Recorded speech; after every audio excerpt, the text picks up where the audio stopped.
میں تیرے شیعوں کو نصیحت کرنے لگا ہوں، قیامت کے دن خدا کے سامنے اور اپنے نانے رسول کے سامنے اور اپنے دادے حسین کے سامنے گواہی دینا، میں تیرے شیعوں کو نصیحت کرتا تھا، میں نصیحت کرتا تھا۔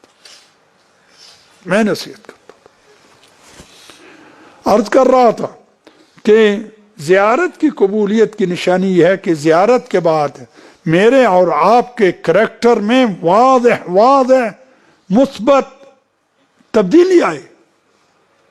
میں اور آپ خیال نہ کریں کہ میں زری کے پاس بیٹھ گیا، زری کو چوم لیا، زری کے پاس چند گھنٹے بیٹھ گیا، جنت کی چابیاں میرے ہاتھ میں آ گئی۔ وہ دشمنان امام حسین جو کربلا میں مولا اور مولا کے مددگاروں کی تلواروں سے مارے گئے تھے لعین، وہ کہاں دفن ہوئے تھے؟ کربلا میں۔ مولا سے پہلے دفن ہو گئے تھے، مولا کی لاش تو ابھی ٹکڑے ٹکڑے زمین پہ پڑی تھی، ٹکڑے ٹکڑے۔ جب امام زین العابدین دفن کرنے لگے، اگر بازو کو اٹھاتے تھے وہ علیحدہ تھا، اگر سینوں کو اٹھاتے تھے تو وہ علیحدہ تھا۔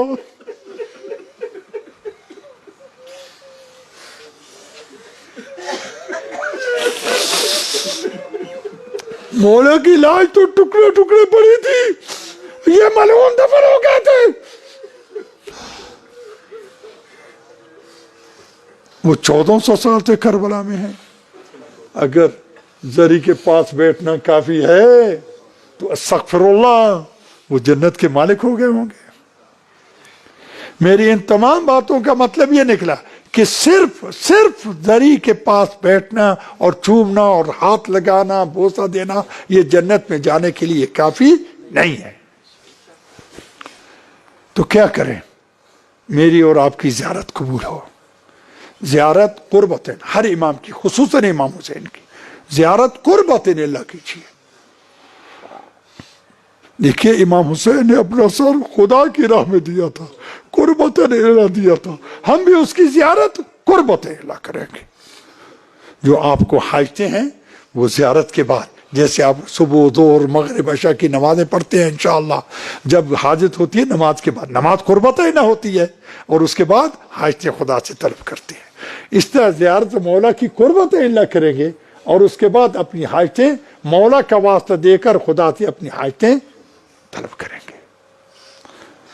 زیارت کیجیے قربتیں اللہ، اس کے بعد نماز زیارت قربتیں اللہ، اس کے بعد ذریعہ امام حسین کے قریب ترین پہنچ کر، کبھی بھیڑ کم ہوتی ہے وہاں، کبھی بھیڑ زیادہ ہوتی ہے، جہاں جتنا قریب ہو سکے قریب جا کے کھڑے ہو کر یا بیٹھ کر، جیسے بھی آپ کے لیے ممکن ہو، خدا کے سامنے مولا کو گواہ بنا کر اپنی زبان سے گزشتہ گناہوں کا اقرار کرو۔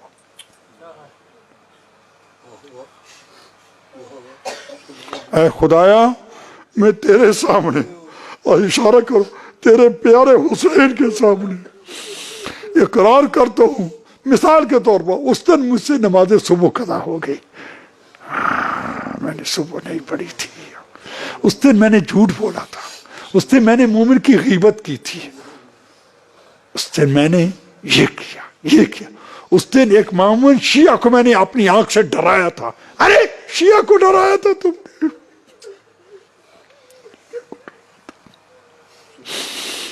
میں نے یہ کیا زبان سے۔ خدایا کوئی ایسے گناہ بھی ہو گئے جو میں کر کے بھول سکا ہوں، تیرے فرشتوں نے لکھے ہیں، میں اقرار کرتا ہوں انہوں نے درست لکھا ہے، میں نے یہ گناہ کیے ہیں، انہیں جھوٹ نہیں لکھا۔ خدایا اس حسین کے صدقے میرے یہ گزشتہ گناہ معاف کر دو، میں وعدہ کرتا ہوں آئندہ یہ گناہ نہیں ہوں گے، مولا پکا وعدہ کرتا ہوں۔ مولا حسین، تمہیں علی اصغر کا واسطہ، جس کی بے سر لاش تیرے کچلے ہوئے سینے میں پڑی ہے، ظالموں نے چھوٹے سے بچے کا بھی سر کاٹ کے نیزے میں بلند کیا تھا، نہیں معلوم اس کی ماں اس چھوٹے سے سر کو کیسے دیکھ رہی تھی۔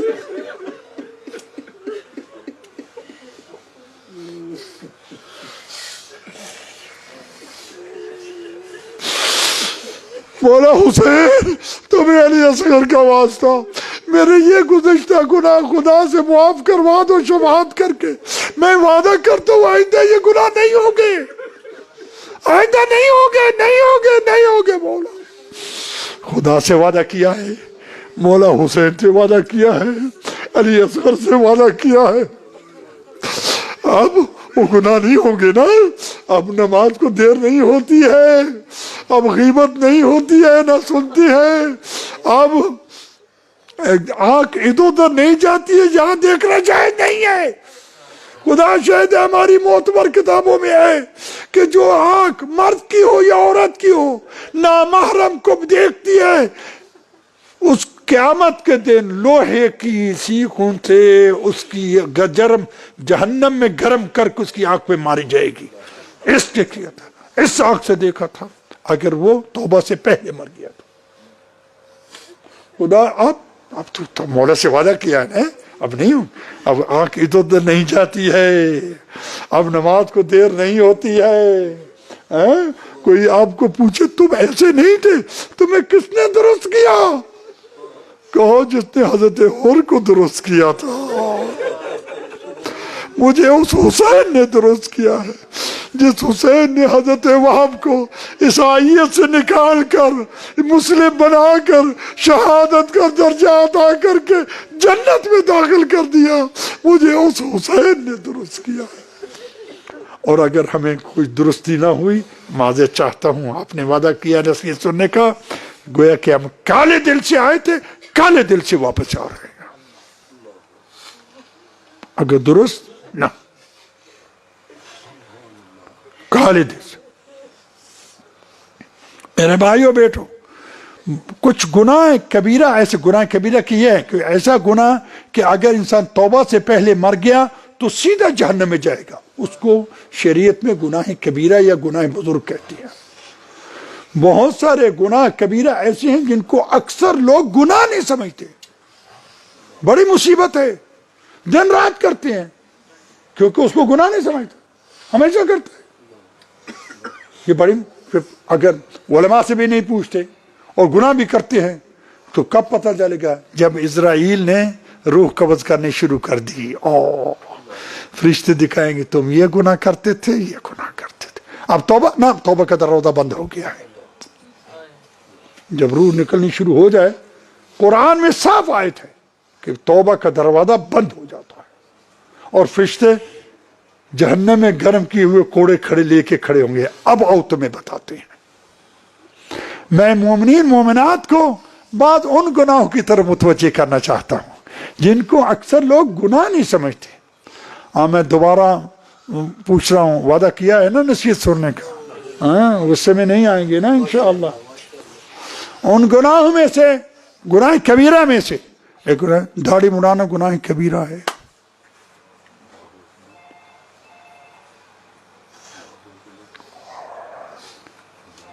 گناہ کبیرہ ہے، گناہ کبیرہ ہے، کبیرہ ہے، کبیرہ ہے۔ بات کہتے ہیں میں نے باریک مشین سے، خواہ باریک مشین ہو یا اس طرح ہو، دونوں حرام ہے۔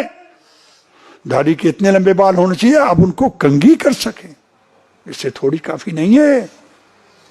کوئی اس کو 50 سال عمر ہے گناہ کرتے ہوئے، یہ کسی کی 60 سال عمر ہے، کسی کا علی کے معنی والے داڑھی مڑاتے ہیں، داڑھی مڑا کے آتے ہیں اور زری کو چومتے ہیں اور داڑھی مڑائے ہوئے رخسارے کو زری پہ رکھتے ہیں۔ میں مولا دیکھو داڑھی مڑا کے آیا ہوں، نہ تیرا کہنا مانا ہے نہ تیرے نانے رسول کا مانا ہے۔ چیلنج ہے نا مولا کو۔ بات چھپانے کی کوشش کر رہے ہیں، مجھ سے چھپا سکتی ہو، خدا سے نہیں چھپا سکتے۔ مولا سے وعدہ کرو، مولا آئندہ داڑھی نہیں بناؤں گا، ختم ہو گیا۔ ہاں بشیر نے اپنی جیب سے نہیں کہا ہے۔ ایک جملہ درمیان میں کہتا جاؤں، آپ خیال نہ کریں دوسرے علماء آپ کو یہ نصیحتیں کیوں نہیں کرتے ہیں، وہ اپنی قوموں کو نصیحتیں کر رہے ہیں۔ میں شیعہ بر صغیر کے شیعوں کا نوکر میں ہوں، میرا فریضہ ہے آپ کو نصیحت کرنا۔ وہ اپنی قوموں کو نصیحت کر رہے ہیں۔ عرض کیا داڑھی منانا گناہ کبیرہ ہے۔ دوسرے ان گناہ کبیرہ میں سے معذرت چاہتا ہوں، ہم میں سے اکثر لوگ چچا کی بیٹی، ماموں کی بیٹی، پھوپھی کی بیٹی، خالہ کی بیٹی، اس کا چہرہ بھی دیکھتے ہیں، اس کے بال بھی دیکھتے ہیں، اس کے ہاتھ بھی دیکھتے ہیں، اس کی گردن بھی دیکھتے ہیں۔ خدا تمہیں ہدایت کرے، یہ کیا لگتی ہے تیری؟ کہتے ہیں بہن ہے۔ بہن ہے؟ چچا ماموں پھوپھی کی بیٹی سے ہم شادی کرتے ہیں یا نہیں؟ تو یہ بہن نہ ہوئی؟ یہ کیا ہو رہا ہے گھروں میں؟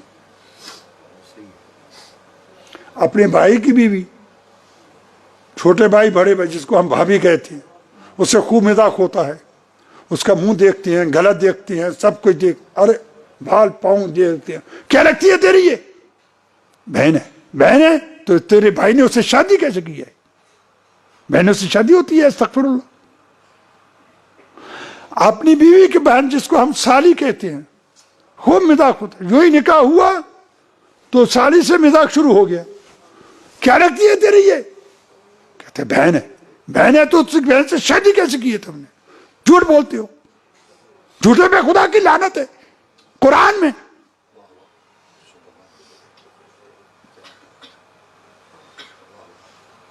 یہ سب گناہ ہو رہے ہیں یا نہیں بیٹو بھائیوں؟ میری بیٹی بیٹی نہیں ہے، میں احترام کے لیے ان کو بیٹی کہتا ہوں، نامحرم ہے میری بیٹی وہی ہے جس کو خدا نے میری گود میں دیا ہے۔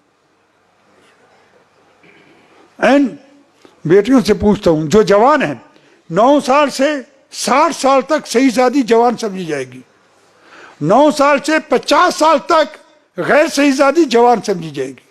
میں ان جوان بچیوں سے پوچھتا ہوں تمہیں جناب زہرا کی ٹوٹی ہوئی پستی کی قسم، اگر جناب زہرا اس وقت ہوتی تو ننگے منہ نکلتی یا نہ منہ چھپا کے نکلتی؟ جناب زہرا مدینے کے سڑکوں پہ ننگے منہ پھرتی تھی؟ کیا ہو رہا ہے؟ کیا ہو رہا ہے؟ خدا شاہد ہے، خدا شاہد ہے، ہماری معتبر کتابوں میں ہے کہ اگر کسی جوان عورت نے بغیر مجبوری کے اپنے ہاتھ کو بھی نامحرم سے نہ چھپایا تو اس کو کئی ہزار سال دوزخ میں جلایا جائے گا، اس کو بھی، اس کے باپ کو بھی، اس کے شوہر کو بھی، اس کے بھائی کو بھی، اگر وہ راضی تھے، اگر وہ راضی تھے۔ کیا ہو رہا ہے؟ کیا ہو رہا ہے میرے بھائیوں، بیٹوں اور بیٹیوں؟ کیا ہو رہا ہے؟ کہتے ہیں منہ کھولنا جائز ہے، منہ کھولنا جائز ہے؟ تو جناب زینب نے یزید سے کیوں کہا تھا بدبخت تم نے علی کی بیٹی کا چہرہ ننگا کر دیا؟ اسے کیوں نہ کہا تم ہمیشہ ننگے منہ پھرتی ہو؟ ہماری موت پر کتابوں میں ہے، خدا شاہد ہے، تم نے علی کی بیٹی کا چہرہ ننگا کر دیا، بدبخت، خدا شاہد ہے۔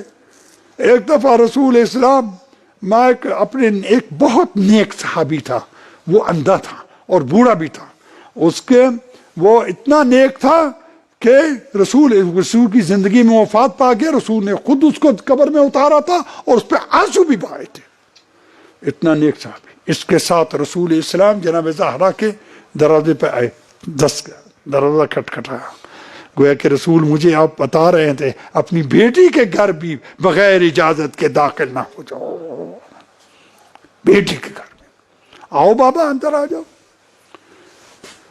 فرمایا رسول نے میرے ساتھ یہ اندھا صحابی ہے، جناب زہرا نے کہا نہ یہ اندر نہ آئے۔ جناب رسول نے جناب زہرا سے کہا مجھے اور آپ کو بتانے بیٹی وہ اندھا ہے۔ عرض کی بابا وہ اندھا ہے، میں اندھی نہیں ہوں، وہ اندھا ہے، میں اندھی نہیں ہوں۔ یہ تھی جناب زہرا۔